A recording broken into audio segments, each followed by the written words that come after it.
Dale Baruch Levi B here from the Defiant Spirit.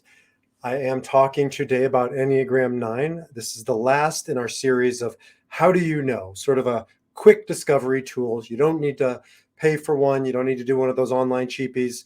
But the bottom line is you can discover your number. It's all within you. And the Enneagram is 9 basic energy types. You have them all within you, but one is going to be dominant. So we're talking about Enneagram 9, the Peacemaker. Now, I apologize because I forgot to do the 9, and somebody emailed me and said, I don't want to bother you, B, but I think you might have forgotten the 9 or I missed it. And I could feel their hesitancy, which is quite telling, and told me that they're an Enneagram 9. Enneagram 9s are peaceful.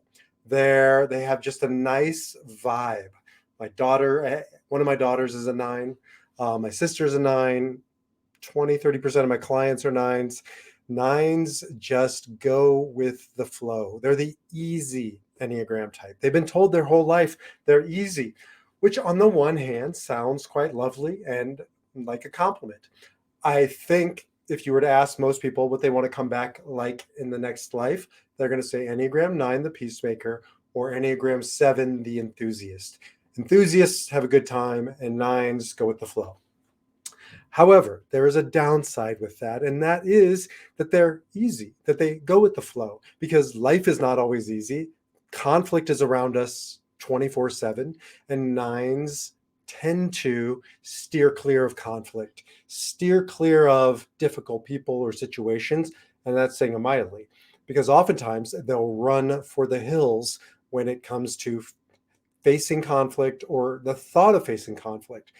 9s don't like conflict. They don't do conflict. And one of the things that will happen if you're a 9 is that you will end up hiding who you are, subjugating your voice, pushing your needs down to the point where if you do that for long enough, you start forgetting who you are. You don't know what you need. You start orienting yourself to the world by your circumstances, by the people around you, but not by your own internal guidance system. And that can be quite difficult, if not dangerous, for an Enneagram 9. Look, Enneagram 9s, it comes from a good place. They want to sort of be like water, flowing down the hill, keep moving, flowing around the difficult obstructions in their path. But sometimes you just got to forge ahead. You got to push on through. And so the work of a 9 is to understand that true peace, lasting harmony only can come from a place of authenticity, of truth. And so 9s have to get back to themselves, have to get back to their needs, to figure out what they are, to listen to their internal guidance system, their moral compass, and not change lanes for anyone, and not change directions because the going gets tough. Now, 9s are sometimes described by the weird word sloth. That's their sort of their Achilles heel, if you will. Sloth, going into being lethargic, sometimes said lazy. Absolutely not true. This is taken out of context. 9s are absolutely busy workers, hard workers, active. However, when they come up against those obstacles that I'm talking about, that's when they start to shut down.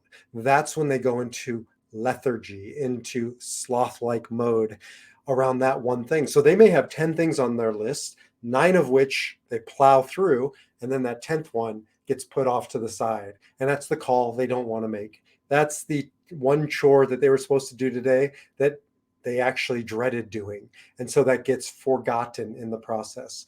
So if you're a 9, you need to put that one thing first. You need to put the difficult things front and center and attack them. I know it's easier said than done, but that's the work for a 9. The other 9 things I know you'll get to, you know you'll get to. It's not about that. It's about facing conflict head on.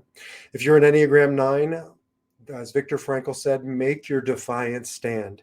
Pick your area, pick your values, pick your passion, and stick to it at all costs. Learn how to say no. Not yes, I'll do it, when in your heart it's no.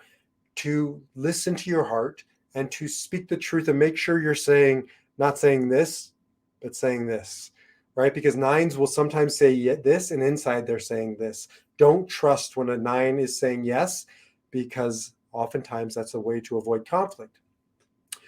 Nines learn how to say no, learn how to speak your truth, learn how to stand your ground, learn how to get your needs met. And that is how you create true and lasting peace. You know you're an Enneagram 9 if I talked about conflict and you started to hyperventilate. If everything I've described, you're saying yes. It's one of those types. You know it when you see it. I know it when I'm with a 9, and nines, you tend to know that you are a 9.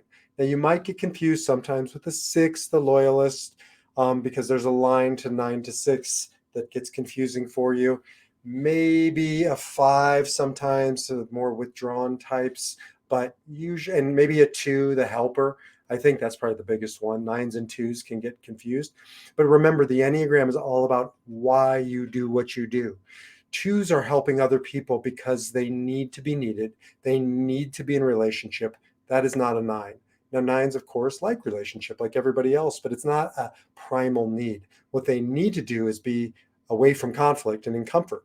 And so when a 9 is in that space, they may look like a 2, but it's coming from a place of avoiding conflict. 2s are coming from a place of avoiding neglecting relationships. 6s are coming from a place of not wanting to be insecure, unsafe, abandoned. 5 are coming from a place more of the mind and thinking. And so when you start getting into the core motivation of each type, it becomes much clearer.